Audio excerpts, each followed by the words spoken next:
ലോകമെമ്പാടും വലിയ രീതിയിൽ യുദ്ധഭീതിയിലാണ്. മിഡിൽ ഈസ്റ്റിലും മറ്റ് രാജ്യങ്ങളിലുമെല്ലാം തന്നെ യുദ്ധം കൊടുമ്പിരി കൊള്ളുമ്പോൾ ഇപ്പോൾ ഇസ്രായേലിൽ നിന്ന് ഒരു ദുഃഖകരമായിട്ടുള്ള വാർത്ത പുറത്തു വരികയാണ്. ഗസയിൽ ഇസ്രായേൽ സൈനികർ നടത്തിയ വിവേചനരഹിതമായ ആക്രമണങ്ങളിൽ ഗർഭിണിയായ സ്ത്രീയും കുഞ്ഞും ഉൾപ്പെടെ 4 പേർ കൂടി കൊല്ലപ്പെട്ടു. ഗാസയിലെ നുസ്രത്ത് പ്രദേശത്തെ ഒരു വീട് ലക്ഷ്യമിട്ട് ഇസ്രായേൽ വ്യോമാക്രമണം നടത്തിയിരുന്നു. ഇതിൽ ഭർത്താവും ഭാര്യയും മകനും ഉൾപ്പെടെ 4 പേർ കൊല്ലപ്പെട്ടു. ഇസ്രായേൽ സൈനികർ നടത്തിയ വെടിവെപ്പിൽ ഒരേ കുടുംബത്തിലെ 4 അംഗങ്ങൾ കൊല്ലപ്പെട്ടു എന്നുള്ളതാണ് വാർത്ത. സമാധാന ചർച്ചകൾ നടക്കുമ്പോഴും ഗാസയിൽ ഇസ്രായേൽ ആക്രമണം നടത്തുകയാണ്. മരിച്ചവരിൽ ഭൂരിഭാഗവും സ്ത്രീകളും കുട്ടികളുമാണ്. ഇസ്രായേലിൽ ഗാസയും തമ്മിലുള്ള സംഘർഷം ആരംഭിച്ചതിനു ശേഷം 72,200 പലസ്തീൻ സിവിലിയന്മാർ കൊല്ലപ്പെട്ടു എന്നുള്ളതാണ് അനൌദ്യോഗിക കണക്ക്. അടുത്തിടെ നുസ്രയിൽ ഇസ്രായേൽ ഒരു വലിയ വ്യോമാക്രമണം നടത്തി. അതിലൊരു ഗർഭിണിയും മകനും ഉൾപ്പെടെ 4 പേർ കൊല്ലപ്പെട്ടു.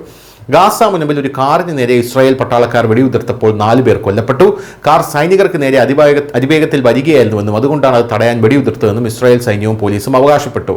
അതേസമയം ഈദ് ഷോപ്പിങ്ങിനായി ഇസ്രായേലിലെ ഒരു കുടുംബം പോകുമ്പോൾ പട്ടാളം വെടിയുതിർത്തു എന്നുള്ള റിപ്പോർട്ടുകളും പുറത്തു വരുന്നുണ്ട്. എന്തായാലും ഈ ഇസ്രായേലിൽ നിന്ന് മറ്റൊരു റിപ്പോർട്ട് പുറത്തു വരുന്നത് ഈദ് ആഘോഷത്തിനായി ഷോപ്പിങ്ങിന് പോയ ആളുകൾക്കിടയിലുണ്ടായ തീപിടുത്തത്തിൽ ഇസ്രായേലിൽ 12 പേരുടെ മരണം റിപ്പോർട്ട് ചെയ്തിട്ടുണ്ട് എന്നുള്ള വാർത്തകളും ഇപ്പോൾ പുറത്തു വരുന്നുണ്ട്. അതായത് ഇസ്രായേലും ഗാസയും തമ്മിലുള്ള സംഘർഷത്തിൽ നിരന്തരം ഓരോ ദിവസവും 100 കണക്കിന് ആൾക്കാരാണ് മരിച്ചുകൊണ്ടിരിക്കുന്നത് എന്നുള്ളതാണ് നമ്മൾ മനസ്സിലാക്കേണ്ട കാര്യം. News desk news Malayalam.